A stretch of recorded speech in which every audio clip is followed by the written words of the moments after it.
G'day mates, in today's video we're going to talk about what happened today with a pro player being banned after placing in the solo cash cup for cheating, and apparently it was because they admitted to using a zen. This is a topic that a lot of people have been talking about. It's getting a lot of attention. I want to discuss exactly what happened because it's a really confusing situation. Were they cheating? Were they not cheating? Why were they banned and then unbanned? It's all a little bit crazy, so I'm going to break it all down for you. I'm also, of course, going to talk about Clix leaving NRG. What are my thoughts on that? What does it mean? Because it's obviously got the community going a little bit crazy. Also, I want to touch on some of the other stuff that's happened in the Cash Cup recently. We have console players placing top 10 in both regions, NA East and NA West, almost beating Epic Whale on NA West on console. All a little bit crazy. Also, I missed yesterday's video, so I got to talk about the truck hackers on EU for the Cash Cup and how an EU team won the NA East Cash Cup. There's a lot to talk about.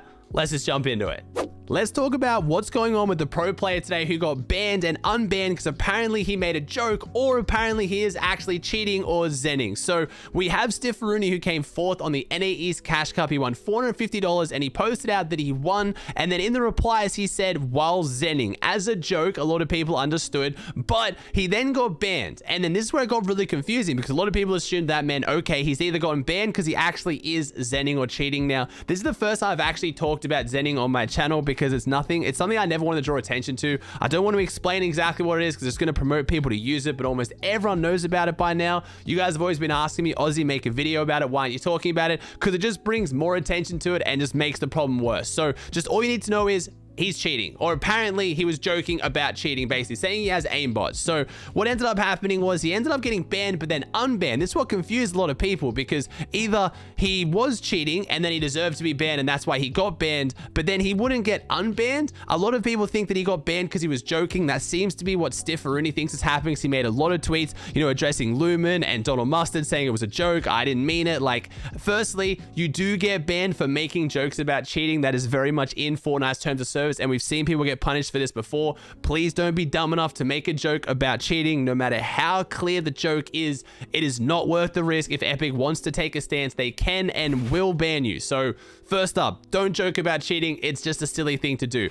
But it looks like Stifferoony wasn't cheating because he has now since been unbanned. He said, I'm unbanned, let's go, get out of my face. So not really sure what's going on here. I don't understand how he could get banned and unbanned so quickly, even if it was because he was joking about cheating. And obviously it would not happen if he was actually cheating. I have to imagine that Epic clearly doesn't think he's cheating, otherwise they wouldn't unban them. But what actually came up was he tweeted out, what does this mean? And showed, sorry, your account is inactive and may not log in. And a lot of people have said there is actually a way that you can contact Epic's customer service, or you can contact someone who can then get someone's account made inactive and they're unable to log in. He wasn't the first person to actually have had this happen. So in his defense, there are people who are having this glitch, and it doesn't actually mean that you've done anything wrong. It doesn't mean that you've cheated. Doesn't mean you've made a joke about cheating. So a lot of people seem to now think that they're not related. He happened to make a joke about cheating, and then he had this inactive bug happen, and that's why he has then gotten access back to his account, and actually has nothing to do with him joking about cheating or whether he actually does cheat. So I thought I'd kind of clear that one up. And for all accounts at this point, you guys know me, I don't like to witch hunt. I don't like to just call people out or do any of, I don't go into the whole cheating route because it's just a giant rabbit hole where you can really ruin people's careers with very little evidence, and I'm just not about that. But it looks like for all intents and purposes, Stifferoony didn't cheat and he is still going to get his money. He's still on the leaderboard. He would not have got unbanned if he was actually cheating, I have to imagine. And they might just be completely unrelated, but I want to take this chance to remind pros and remind you guys, do not joke about cheating. I know you might think it's funny. Oh man, look at my aim, I've got aimbot, and people say that on stream and stuff, and I have to imagine, Epic's not going to punish that. But if you post a leaderboard photo of you placing and then respond with while hacking, like, come on, you can't, like, I can't feel bad for you at that point. So I am happy that Stifferoony seems like he's not going to get punished. It is sad to have an example made of you over what is clearly a joke, but guys, do not risk it. Do not take a joke. Do not make jokes, I should say, about cheating. But it looks like all's well that ends well. Stifferoony's back. He has access to his account and he's not cheating. I just wanted to clear up everything that happened because it was very, very confusing. I've been getting asked this all day on stream, and I pretty much avoided talking about it. Clix leaving NRG. In case you guys missed it, Clix did leave NRG. He tweeted out, my contract was ended with NRG. It was a crazy past 2 years and wouldn't have wanted to be with any other org. Super grateful for what they did for me and excited for my next chapter. Love you guys. And ultimately, I can't, like, what opinions did it have? Clix has been a massive part of NRG. I've absolutely loved making videos with him, making content with him. And, you know, NRG has been a massive part of Clix's branding and what Clix has achieved and what they've done together over the last 2 years is awesome. It's really, really sad to see. Obviously, I'm one of the newest signings to NRG. I've shown up pretty recently. I've gotten a chance to do a lot of videos and work with them. It's super cool to see what they're doing. And a lot of people now, you know, taking the chance to be like, look, first Ron and now Clix, what's going on? People saying, you know, it's only me, Benji, and a few other people left now. But I think there's some pretty exciting and pretty crazy things coming with NRG. I just have a feeling about it. So we'll see how that one all goes. But someone who has obviously been working with Clix this entire time, the person who was responsible for bringing Clix into NRG was Grady. And Grady went live doing a stream today talking about the whole situation, and he was pretty upset. I'll show you some clips to show you exactly how Grady was feeling about it, because I feel like he's been a lot closer to Clix and it's been a lot bigger of a deal for him than maybe it is for me. I love Clix. I'm always gonna love the kid. He's done so much for this brand, and it's tough. I mean, we worked really hard for the kid, and it just makes it tough, man. I don't even know what to say. Maybe this was a bad idea. Next up, I want to talk about the solo cash cups. We had some crazy performances, and again, I've been trying to show as much love as I can to the console community. And at this point, it's honestly becoming not impressive when console players place in these tournaments, not because it's not impressive, but because there's just so many of them. It's kind of becoming normal, which is a big compliment to the console scene. If you guys hear me shouting out less console players in the weeks to come when it comes to cash cups, it's because I'm actually reporting on it so much now that I feel like it's just these guys are demons and it's going to keep happening. But I wanted to give a big shout out specifically to Dasharuni, which is a console player who came 10th on NA East. He's an NA East player. He ended up getting 80 points. He was only like 3 points behind getting 6th place as well. But then he came 3rd on NA West. As an NA East player playing on console, he tied points with Epic Whale. He was 1 point off beating Epic Whale in a solo cash cup on console from NA East on NA West. So huge hats off to Dasharuni. And again, obviously, this is not the player we were just talking about, Stiffaruni.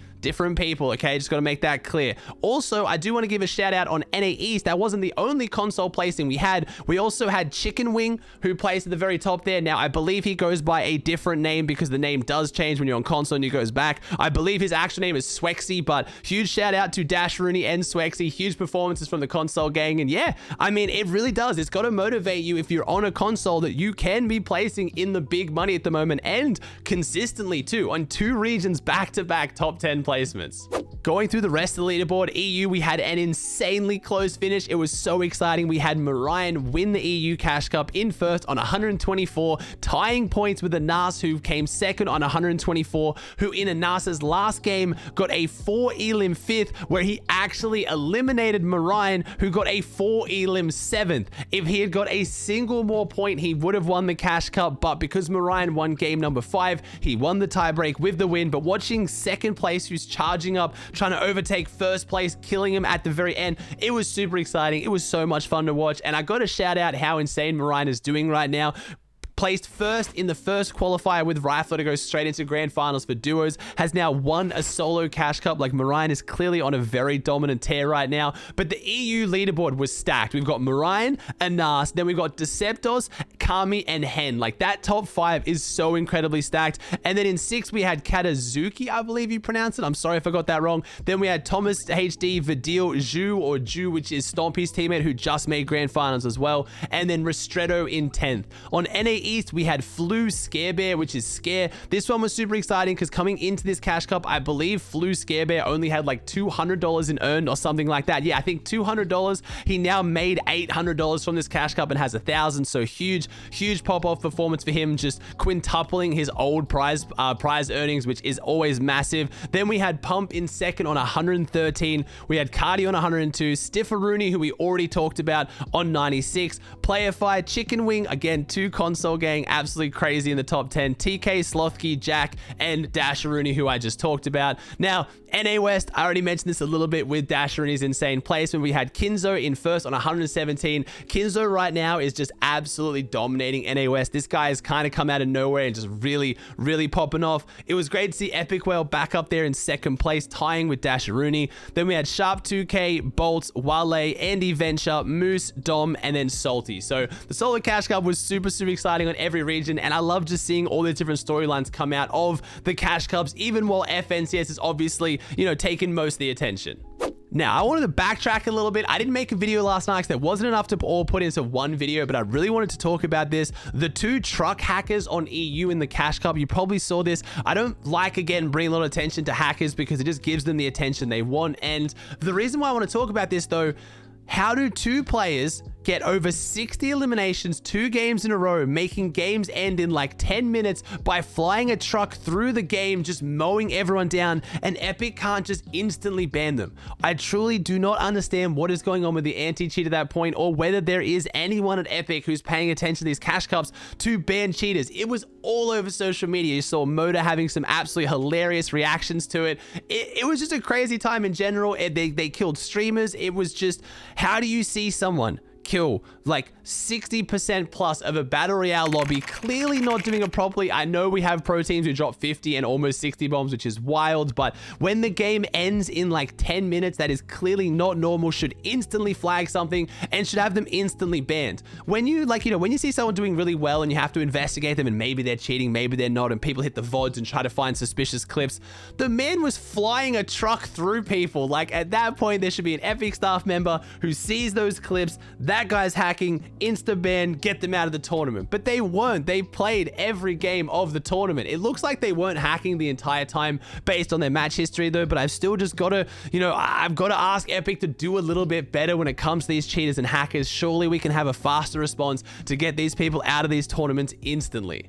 I don't want to go back and break down the entire Duo Cash Cup, but I do want to shout out Pink and Anas getting first place on NA East, walking away with 194 points. This is just absolutely insane. Someone winning a Cash Cup. It's only opens, but winning a Cash Cup from another region. And it always ruffles some feathers. People always start the argument, EU on top, EU so much better, NA East, Mickey Mouse region, all that. And for someone from not either of these regions who just watches both of them, I always find it hilarious. And a lot of people always ask my opinion on the different regions. EU has double the population of NA East at this point, which means you're going to have double the pros. There are going to be more pros playing and placing on NA East than what there are going to be in the reverse. But also, the time zones do have a big factor. Most pros get up quite late. A lot of them aren't actually playing in the EU Cash Cups, and those that do, like Acorn and Mira, we do actually see them placing pretty consistently, but they're not winning it. So I got to give my credit to EU. They are dominating, showing up, and let's see if they can do it in the finals. I'd be really excited to see. I also noticed DJ Niomzo didn't actually qualify for the finals,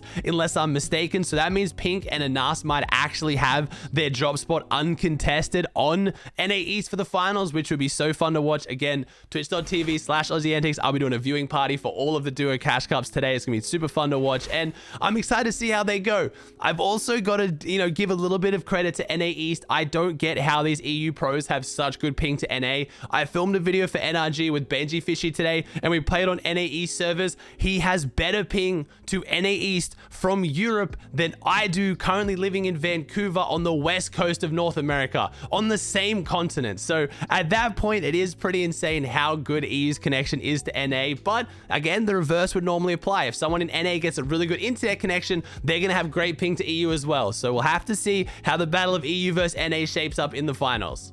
All right, guys, that does it for another video. I hope you enjoyed. If you did, please chuck a like on it, subscribe to the channel if you haven't, and I'll see you in the next one.